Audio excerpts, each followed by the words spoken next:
Gracias por estar con nosotros, estimados amigos televidentes. Carlos, la ley de comunicación recoge aspectos sumamente positivos que están implícitos en las normas deontológicas. Esto también hay que reconocerlo en la ley. Los positivos son los menos, y el hecho de que hayan incluido normas éticas en la parte deontológica también contraría la Convención Interamericana de Derechos Humanos, en donde se dice que el Estado no es el llamado a imponer códigos éticos al periodismo y a la libertad de expresión a través de leyes como las que hace. Es decir, habiendo un elemento positivo, lo tornan en negativo en el momento en que violan esa convención. Un código de ética debe ser intrínseco en la persona y en el medio, no debe estar establecido en una ley. Eso dice la Convención Interamericana de Derechos Humanos. Claro, pero sin embargo ha habido una prensa, en su mayoría, que no respeta estos códigos de éticas o estas normas deontológicas que tienen que ser respetadas en estos momentos en la ley de comunicación. Sin duda, si aquí no estamos para santificar a la prensa, sino para perfeccionar su trabajo, pero no para amordazarlo. Cuando la prensa vulnere esos códigos éticos en otras leyes, especialmente en el Código Penal, ¿por qué creen que enunciaron a Emilio Palacio? Usted dijo, ¿hay artículos para sancionarla? Los aspectos positivos son los de menos, dijo usted, ¿no verdad? Sí. ¿Y le parece poco que tengamos una prensa con contenidos más informativos, educativos, con producción nacional, con periodistas profesionales, con gente que le diga cero tolerancia a la violencia, al morbo, a la crónica roja de sangre? ¿Eso le parece que es...? Esas son... Mira, la diferencia entre los que criticamos la ley y los que difieren con nuestra posición es que ellos no reconocen ninguna razón en nuestros argumentos, mientras que nosotros sí reconocemos algunos aspectos buenos de la ley, como los que ha mencionado, que sería absurdo negarlos. Pero yo, antes de proseguir, quisiera refutar algunas cosas de mi contertulio. Él habló de que habían poderes fácticos, sin duda. Ahora, hay uno solo. El partido de gobierno, el jefe de Estado y su conglomerado de 22 medios de comunicación. Pero la ley va a permitir diversificar las voces. No, la ley no dice nada respecto a los medios incautados. Que yo apoyé la incautación, porque dijeron, y lo dije el 8 de julio, 7 de julio del 2008, públicamente, felicitaciones, señor presidente. Porque dijeron que, así, felicitaciones, señor presidente, está en YouTube. Porque en 60 días subastaban los canales e iban a respetar la estabilidad laboral. Prosigo. Habló de que necesitamos un Estado controlador regulador, cierto. Pero la ley consagra uno censor. Es más, hay un artículo, el de la Superintendencia de Comunicación, que es el 55, que habla de intervención. Es el organismo técnico de vigilancia, auditoría, intervención y control. ¿Cómo van a intervenir? Y sancionadora también. Hay defensores de audiencias que luego va a nombrar el comité, el Poder de Participación Ciudadana, que va a estar allí. Sí, la ley, fíjate que en el artículo 1 dice, objetivo y ámbito. Esta ley tiene por objeto desarrollar, proteger y regular en el ámbito administrativo el ejercicio de los derechos de la comunicación establecido constitucionalmente.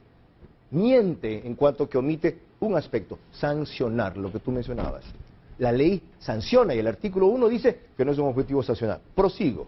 Habían señores feudales en el Ecuador, también. Yo los he sufrido, yo los he enfrentado en los medios de comunicación. Estuve 11 veces en canales de televisión, 9 veces seguramente me fui por ello. Ahora hay un solo señor feudal. Expliqué que los artículos no están vigentes en cuanto son ineficaces y contrarían la Constitución. La comunicación no es un servicio público, es un servicio al público. Esta ley lo degrada al derecho a la comunicación en el momento en que lo convierte en un servicio público, porque siendo un servicio público sí lo tiene que regular el Estado, como si fuera una telefónica, por ejemplo. Ya, los reglamentos pueden ser mucho peores que el articulado que aquí se dice, si sabemos de quién viene, del Consejo de Regulación, que integran 5 de 5 correístas. La primera nominada, Doris Solís, ministra del Gobierno. Ella va a tener que evaluar la labor de su compañero periodista gobiernista Carlos Ochoa en Gama TV, ¿no? Pero para que no haya ese conflicto lo mandan de embajador. Este gobierno sí ha cerrado medios. Telesangay es un caso, Radio Macas es otro caso. Y por cierto que hubo lucha entre medios de comunicación como TC y Teleamazonas, que menciona el ingeniero Vélez. Yo por eso estuve de acuerdo con el articulado de la Constitución en que dice que los banqueros no deben ser propietarios de un aspecto tan influyente en la sociedad como somos los medios de comunicación.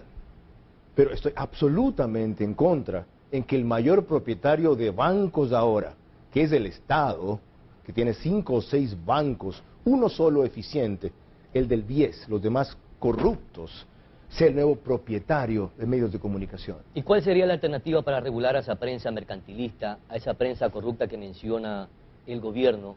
Además, una prensa que defiende el big business, el capitalismo. Hacer una ley... ¿Cómo se despoja de lo uno de lo otro? Hacer una ley en democracia, con gente demócrata, y no dirigida por un tipo enfermo de odio contra los periodistas que persigue más que los delincuentes.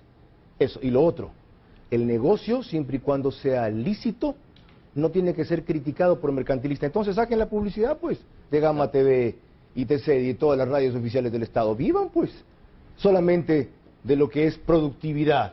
¿Por qué critican el mercantilismo si hacen exactamente lo mismo? ¿No vivimos en un sistema de libre empresa? ¿Quieren estatizarnos como en Cuba? ¿Eso es lo que quieren? O sea, de un sistema que era imperfecto, estamos pasando a uno peor. Para eso no se hizo esta ley. Vamos entonces hacia la estatización de la comunicación, de acuerdo a los aspectos que ha mencionado nuestro invitado Carlos Vera, ingeniero. Yo no lo creo, más bien los medios que están en poder del gobierno, hay una línea, lamentablemente, y esto lo he conversado yo hace algunos años con algunos comunicadores. Yo creo que si ellos hubieran generado un mecanismo de organización, se hubiera podido producir algo similar a lo que se tiene con el Hotel Ramada, en donde los propios servidores del Hotel Ramada acabarán siendo los dueños del Hotel Ramada. Si los servidores de los medios de comunicación, desde comunicadores o periodistas, administradores y todos los servidores se hubieran organizado, yo creo que los medios de comunicación que ahora están o continúan en poder del gobierno o en algunas de las instituciones del gobierno ya habrían sido parte de un mecanismo nuevo y diferente de propiedad, que sería una propiedad colectiva, mucho más democrática y mucho más avanzada en términos sociales. Ingeniero, ¿y esta ley será respetada por los medios de comunicación libres e independientes, pero asimismo también de los medios públicos y comunitarios, especialmente por el primer comunicador que tiene este país, sobre todo en los monólogos o en las sabatinas? ¿También se ejercerá esa presión o ese peso de la ley? La ley es para todos. La ley es para todos y me parece interesante que empiece a tocar un tema abiertamente político, porque yo creo que nadie podría decir que el presidente en su informe a la nación no está cumpliendo algo que es un deber de él.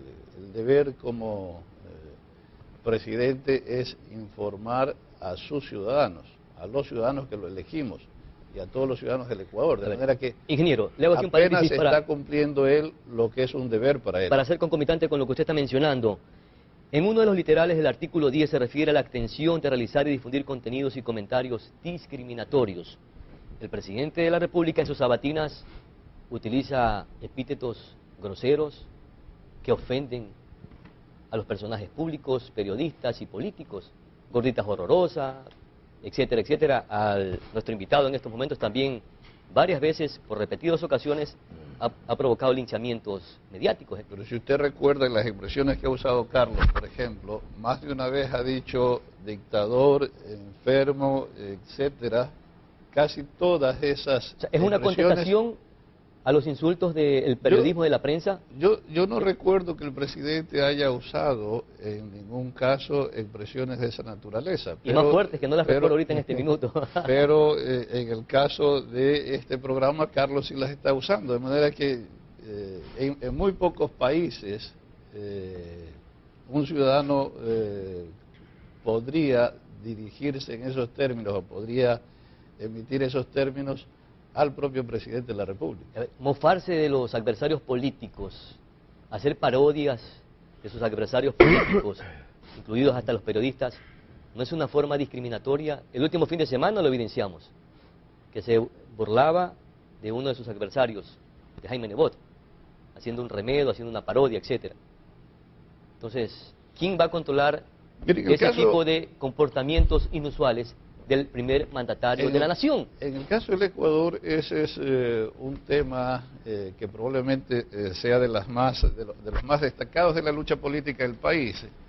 No se olvide que Juan Montalvo era conocido como el gran insultador, pero además insultador fino, ilustrado, que no llega a niveles de... O sea que tenemos que seguir los ejemplos del presidente de la República, siendo insultadores. Yo no creo que el presidente sea un insultador, pero Bueno, sí creo que ha utilizado epítetos fuertes, agresivos, hacia otras personas.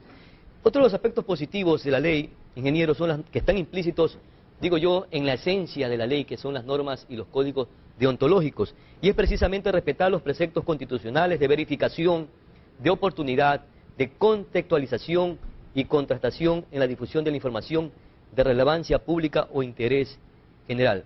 Muchos medios y periodistas no respetan estos preceptos, y los medios públicos no son la excepción. Hemos visto en cadenas nacionales que descontextualizan la información, así como también la sacan de los conceptos generales que deben de difundirse. O sea, la prensa oficialista tampoco respeta. A ver, esto es algo este que tipo de debe, normas. es algo que debe ser como toda cosa en la sociedad y como toda cosa en donde participan seres humanos. Debemos entrar a un nuevo mecanismo, un nuevo régimen, a una nueva estructura en donde todos, pero absolutamente todos, debamos ser regulados por esta ley y todos empecemos a manejarnos en este nuevo esquema. Me parece natural que haya mecanismos de transición o espacios de transición en donde todos empecemos a caminar en este nuevo marco. Vamos a nuestra segunda pausa publicitaria y regresaremos también para analizar aspectos polémicos y controversiales que están implícitos en esta ley de comunicación.